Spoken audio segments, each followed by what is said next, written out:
dy by dx is dy by dt times dt by dx by the chain rule.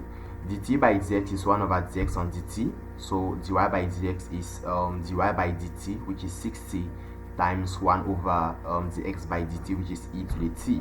Now the second derivative is simply the ratio of the derivative of dy by dx with respect to t and the derivative of x with respect to t.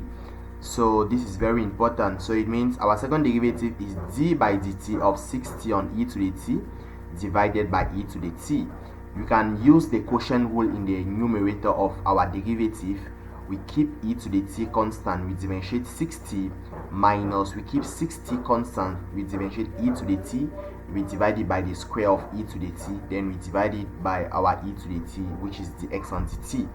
Further simplification, you simplify and you get your d squared y by dx squared to be 6 into 1 minus t divided by e raised to the power 2t.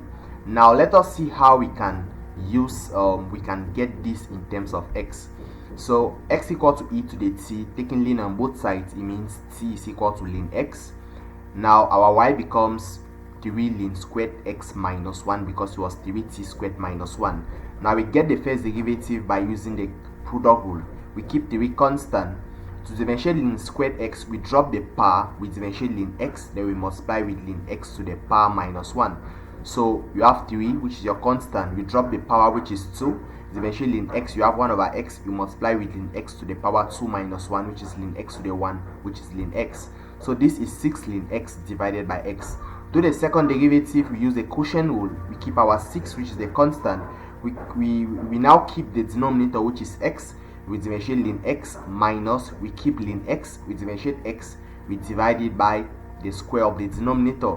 Simplifying, we get 6 into 1 minus ln x, all divided by x squared.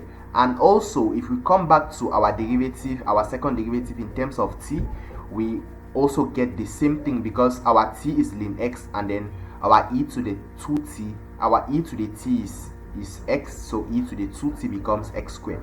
Thank you for watching and see you in the next video.